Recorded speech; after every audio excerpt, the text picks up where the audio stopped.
Hello बच्चों, let's read the question first. Which of the following is a correct statement. हमें बताने में से कौन सी स्टेटमेंट करेक्ट है. अब देखो, स्टेटमेंट्स जो है वो हम साथ साथ रीड करेंगे. पहले हम यहाँ पे की कॉन्सेप्ट्स देख लेते हैं, कौन कौन से की कॉन्सेप्ट यहाँ पे यूज होंगे. यहाँ पे यूज किया जाएगा बीटी कॉटन का कंसेप्ट, फ्लावर सार टमेटो, सोमैटिक हाइब्रिडाइजेशन. ये मेन यहाँ पे की कॉन्सेप्ट यूज होंगे. इन की कॉन्सेप्ट को हम समझेंगे साथ साथ जैसे हम स्टेटमेंट्स पढ़ेंगे. तो सबसे पहली स्टेटमेंट बोल रही है BT in BT cotton indicates that it is genetically modified organism produced through biotechnology. यानी कि बीटी कॉटन में जो ये बीटी लगा हुआ है ना, इसका मतलब होता है कि इसका जो ये जो जिस ऑर्गेनिज्म से ये प्रोड्यूस किया गया है बायोटेक्नोलॉजी के प्रोड्यूस किया है. तो यहाँ पे बीटी का सिंपल सा मतलब इस स्टेटमेंट में बोला गया है बायोटेक्नोलॉजी होता है. Which is a false statement. ऐसा नहीं होता. तो बीटी का जो रियल मीनिंग होता है वो होता है बसिलस थ्यूरिंजिएंसिस. बसिलस थ्यूरिंजिएंसिस जो होता है ये एक ऐसा ऑर्गेनिज्म होता है जिसके थ्रू हम जीन एक्सट्रैक्ट करते हैं. जो जीन होता है क्राइजीन, एंड इसको आगे डाला जाता है क्रॉप्स में उनको इंसेक्टिसाइड बनाने के लिए, नेचुरल इंसेक्टिसाइड बनाने के लिए क्रॉप्स को. इसलिए यहाँ पे बीटी यूज किया जाता है, ना कि बिकॉज ऑफ बायोटेक्नोलॉजी. तो first is incorrect statement. Next में बोला गया somatic hybridization involves fusion of two complete plant cells carrying desired genes. तो देखो सोमैटिक हाइब्रिडाइजेशन होता क्या है. सोमैटिक हाइब्रिडाइजेशन, सोमैटिक का मतलब तो आपको पता ही होगा, यानी सोमैटिक सेल्स.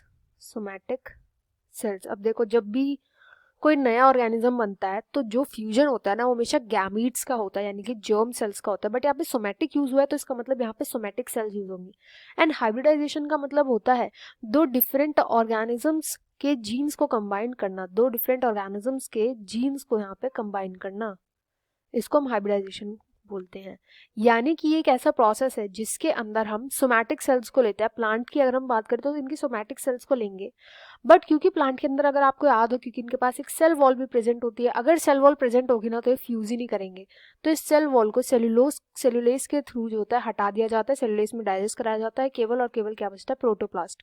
प्रोटोप्लास्ट का मतलब होता है साइटोप्लाज्म हो गया, सब उसके कॉन्स्टिट्यूएंट्स हो गए, ऑर्गेनेल्स आगे सारे विद द सेल प्लाज्मा.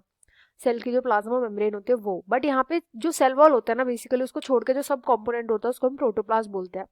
तो यहाँ पे केवल और केवल दो सेल्स के प्रोटोप्लास्ट का फ्यूजन होता है. इन प्रोटोप्लास्ट को जब हम फ्यूज करवाते हैं, इनके अंदर डिजायर्ड कैरेक्टर्स प्रेजेंट होते हैं एंड इनसे बनता है एक जायगोट.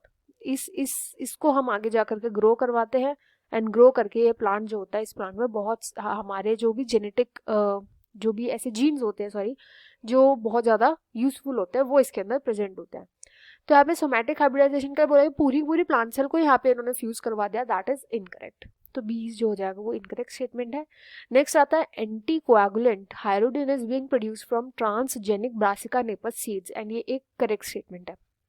देखो, एंटी कोएगुलेंट हाइरोडिन अगर हम बात करें, ये नेचुरली कहाँ पे पाया जाता है, तो लीचीज के अंदर प्रेजेंट होता है. एंड ये हमारे खून को ना, हमारी ब्लड को थिन करने में बहुत हेल्पफुल होता है. ब्लड की थिनिंग क्यों करनी होती है हमें? हार्ट अटैक का जो मेजर इशू होता है ना वो ब्लड के थिक हो जाने की वजह से होता है. तो जब भी कोई हार्ट पेशेंट होता है ना, उसको ब्लड थिनिंग की मेडिसिन दी जाती है. उनमें से ये एंटीकोगुलेंट हाइरोडिन एक होता है. अब ये एंटीकोगुलेंट हाइरोडिन वैसे तो लीचीज में पाया जाता है, बट अगर हमने प्लांट्स के अंदर जो जीन डाल दिया ना, वो हमने डाला था ब्रासिका नेपस के अंदर.